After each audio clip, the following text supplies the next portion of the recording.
আসসালামু আলাইকুম। সংবাদে আপনাদের সবাইকে স্বাগতম জানাচ্ছি আমি নুসরাত। শুরুতেই সংবাদ শিরোনাম। বাংলাদেশের সর্বশেষ গুরুত্বপূর্ণ আপডেট সংবাদে আপনাকে স্বাগত। শুরুতেই সংবাদ শিরোনাম, পরে বিস্তারিত। প্রথমেই জানাবো আমাদের হাতে থাকা সর্বশেষ গুরুত্বপূর্ণ সবথেকে তাজা আপডেট সংবাদ। ২ আসনে বিপুল ভোটে হারলেন ফয়জুল করিম। ত্রয়োদশ জাতীয় সংসদ নির্বাচনে বরিশাল ৫ ও ৬ দুটো আসনেই ধানের শীষ প্রতীকের প্রার্থীদের কাছে পরাজিত হয়েছেন ইসলামী আন্দোলন বাংলাদেশের সিনিয়র নায়েবে আমির এবং হাতপাখা প্রতীকের প্রার্থী মুফতি সৈয়দ মোহাম্মদ ফয়জুল করিম। সেই সঙ্গে বরিশাল ৬টি আসনে দাপুটে জয় পেয়েছে বিএনপি।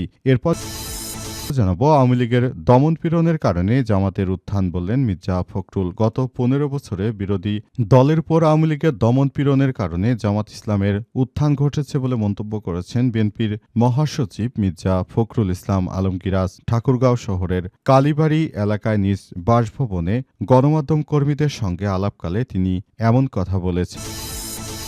এদিকে বিজয় নাসির চৌধুরীর বাসায় গিয়ে শিশির মনিরের অভিনন্দন। সুনামগঞ্জ ২ আসনে দিরাই ও শাল্লা বিজয় মোহাম্মদ নাসির উদ্দিন চৌধুরীর বাসায় গিয়ে তাকে ফুল দিয়ে অভিনন্দন জানিয়েছেন ওই আসনে পরাজিত প্রার্থী মোহাম্মদ শিশির মনির। আজ দুপুর ১২টার দিকে দিরাই পৌর শহরের দাউদপুর এলাকায় তার বাসায় যান শিশির মনির। এবারে জানাবো ফেনীর ৩টি আসনেই বিএনপির জয়। ফেনীর ৩টি আসনে জয়লাভ করেছে বিএনপির ধানের শীষের প্রার্থীরা। আজ ভোটগ্রহণ শেষে গভীর রাতে জেলা রিটার্নিং কর্মকর্তা মনিরা হক বেসরকারিভাবে তাদেরকে বিজয় ঘোষণা করেছেন। ত্রয়োদশ জাতীয় সংসদ নির্বাচনের ঘোষিত ফলাফল থেকে দেখা গেছে ফেনী ১ আসনে ৫৬.৪১%, ফেনী ২ আসনে ৫১.৮৭% এবং ফেনী ৩ আসনে ৫৪.৪৭% ভোট পড়েছে। এবং সর্বশেষ জানাবো তারেক রহমানকে অভিনন্দন জানালেন মোদি শেহবাজ। নবনির্বাচিত সরকার গঠন করতে চলেছে বিএনপি, সেজন্য বিএনপিকে ধন্যবাদ জানাচ্ছে বিদেশের বন্ধু রাষ্ট্রগুলো। ভারত এবং পাকিস্তান, যুক্তরাষ্ট্র সহ বিশ্বের বড় বড় দেশ এবার বিএনপি জয়লাভ করাতে তারা অভিনন্দন জানাচ্ছে। প্রিয় দর্শক, এতক্ষণ শুনছিলেন সংবাদ শিরোনাম, এবারে বিস্তারিত। তবে তার আগে বন্ধুরা অনুরোধ থাকবে এই সংবাদটিতে একটি লাইক দিন। এই চ্যানেলে আপনি নতুন হয়ে থাকলে আমাদের সংবাদটি দেখতে দেখতে চ্যানেলটি সাবস্ক্রাইব করে রাখুন। কমেন্ট করে বন্ধুরা আপনার মূল্যবান মতামত জানিয়ে দিন আপনি বিশ্বের কোন দেশ থেকে বা বাংলাদেশের কোন স্থান থেকে আমাদের সংবাদটি দেখছেন এবং শুনছেন। আর বন্ধুরা, সংবাদটি আপনার সোশ্যাল মিডিয়া ফেসবুকে শেয়ার করে বন্ধুদেরও দেখার সুযোগ করে দিন। গাজা যুদ্ধে আপনি যদি নিরীহ ফিলিস্তিনিদের ভালোবেসে থাকেন, কমেন্টে ইয়েস লিখে পুরো বিশ্বকে জানিয়ে দিন। এবারে বিস্তারিত।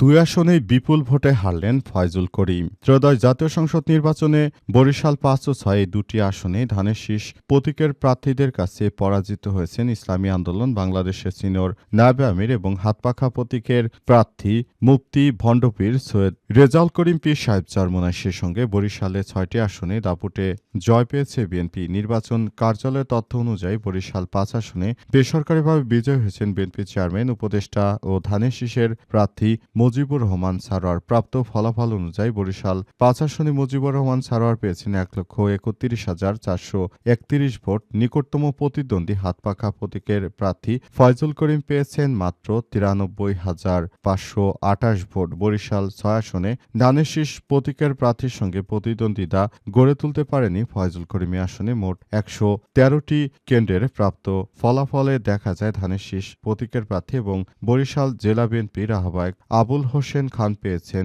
৮১,০৮৭ ভোট। দ্বিতীয় হয়েছেন দাঁড়িপাল্লা প্রতীকের প্রার্থী মোহাম্মদ মাহাদুন নবী, তিনি পেয়েছেন ৫৪,৫৩৩ ভোট। হাতপাখা প্রতীকের প্রার্থী মুফতি ফয়জুল করিম পেয়েছেন মাত্র ২৮,৮২৩ ভোট। বর্তমানে এই নির্বাচনী কন্ডিশন থেকে দেখা যাচ্ছে যে বাংলাদেশের প্রায় প্রতিটি আসনে বিএনপির জয় জয়কার। বিএনপির নেতৃত্ববৃন্দরা তারা এবার জাতীয় সংসদ নির্বাচনে জয় জয়কার রয়েছে এবং পুরো বাংলাদেশটাকে এখন নতুন করে সুন্দর করে সাজাতে চায় বিএনপির চেয়ারম্যান তারেক রহমান। দীর্ঘদিন শেখ হাসিনা স্বৈরাচারী ফ্যাসিস্টের কারণে তারেক রহমান তিনি দেশে থাকতে পারেননি, কিন্তু এখন তারেক রহমান নিজের দেশকে সাজাবেন এবং নিজের দেশকে সুন্দরভাবে গড়ে তোলার মধ্য দিয়ে তারেক রহমান আমাদেরকে একটি সমৃদ্ধির নতুন বাংলাদেশ উপহার দেবেন, এই প্রত্যাশাই আমাদের। আওয়ামী লীগের দমন-পীড়নের কারণে জামাতের উত্থান বললেন মির্জা ফখরুল।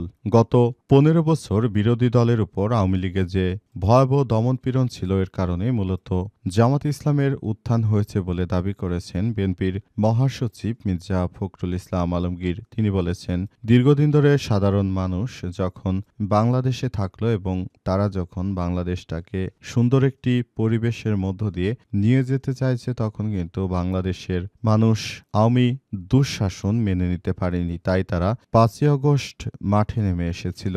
আর দীর্ঘদিন ধরে সাধারণ মানুষকে দমন-পীড়নের কারণে জামাত ইসলামের এতটা উত্থান হয়েছে, কারণ মানুষ বিকল্প খুঁজছিল এবং বিকল্প খুঁজে মূলত আজ এই কন্ডিশনে এসেছে বাংলাদেশের সাধারণ মানুষ। তারা এতদিন ধরে জামাত ইসলামের জোট যারা রয়েছেন তাদের উপরে তাদের একটা আত্মবিশ্বাস ছিল, সেজন্য অনলাইনে প্রায় জরিপগুলোতে দেখা যেত যে জামাত ইসলামের নেতৃত্ববৃন্দরা তারা জয়লাভ করছে। তবে শেষ পর্যন্ত আসলে পুরো ফলাফল কোন দিকে যায় এবং পুরো বিষয়টি আসলে কোন দিকে যায় সেটি এখন দেখার বিষয়।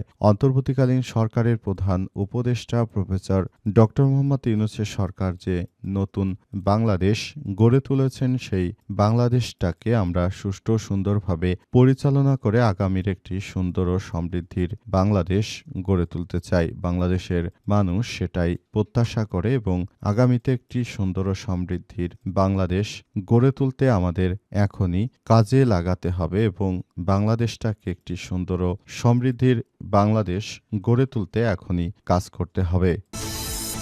বিজয় নাসির উদ্দিনের বাসায় গিয়ে শিশির মনিরের অভিনন্দন। সুনামগঞ্জ ২ আসনে দিরাই ও সাল্লা বিজয় মোহাম্মদ নাসির উদ্দিন চৌধুরীর বাসায় গিয়ে তাকে ফুল দিয়ে অভিনন্দন জানিয়েছেন এই আসনে পরাজিত প্রার্থী মোহাম্মদ শিশির মনির। আজ দুপুর ১২টার দিকে দিরাই পৌর শহরের দাউদপুর এলাকায় এমন ঘটনা ঘটে। এই ঘটনায় আসলে মূলত ব্যারিস্টার সুপ্রিম কোর্টের ব্যারিস্টার শিশির মনির তিনি একজন অত্যন্ত ভালো বুদ্ধিদীপ্ত মানুষ, কিন্তু তিনি চান যে এদেশে যারা মূলত জয়যুক্ত হয়েছে তারা যেন একটি সুন্দর ও সমৃদ্ধির বাংলাদেশ গড়ে তুলতে পারে, এমন একটি কথাই জানিয়েছেন তিনি শিশির মনির। তাই বাংলাদেশে এখন থেকে যে জাতীয়তাবাদী দল বিএনপি ক্ষমতায় এসেছে তাদের নেতাকর্মীদেরকে তিনি অভিনন্দন জানাচ্ছেন। তিনি নেতাকর্মীদেরকে জানিয়েছেন তারা যদি আগামীতে একটি সুন্দর ও সমৃদ্ধির বাংলাদেশ এবং সুখী সমৃদ্ধির বাংলাদেশ উপহার দিতে পারে, সেটি আমাদের জন্য অনেক বড় পাওয়া হতে পারে।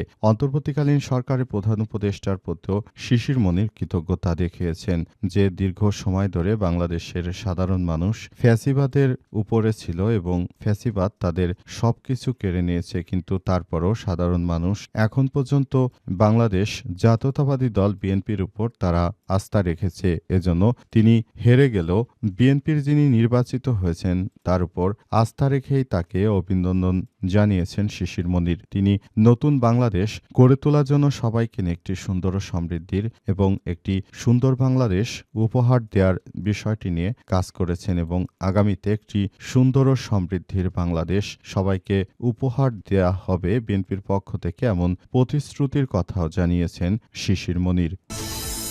ফেনীর ৩টি আসনেই বিএনপির জয়। ফেনীর ৩টি আসনেই জয়লাভ করেছে বিএনপির ধানের শীষের প্রার্থীরা। আজ ভোটগ্রহণ শেষে গভীর রাতে জেলা রিটার্নিং কর্মকর্তা মনিরা হক বেসরকারিভাবে তাদের জয়ী ঘোষণা করেছেন। ত্রয়োদশ জাতীয় সংসদ নির্বাচনে ঘোষিত ফলাফল থেকে দেখা গেছে ফেনী ১ আসন ৫৬.৪১%, ফেনী ২ আসনে ৫১.৮৭%, ফেনী ৩ আসনে ৫৪.৪৭% ভোট পড়েছে এবং অধিকাংশ জায়গায় বিএনপি থেকে যারা দীর্ঘদিন ধরে বিএনপির হয়ে কাজ করছিলেন তারাই মূলত সরকার গঠন করতে সমর্থ হয়েছে। তারা আগামীতে একটি সুন্দর ও সমৃদ্ধির বাংলাদেশকে উপহার দেবে এই প্রত্যাশা রয়েছে এবং এই প্রত্যাশা অনুযায়ী সবাইকে একটি সুন্দর ও সমৃদ্ধির বাংলাদেশ উপহার দেবে সেটি বাংলাদেশের মানুষ মনে করে। অন্তর্বর্তীকালীন সরকারের প্রধান উপদেষ্টা প্রফেসর ডক্টর মোহাম্মদ ইউনূসের সরকার যে নতুন বাংলাদেশ গড়ে তুলতে চান, এই বাংলাদেশটাকে সুন্দর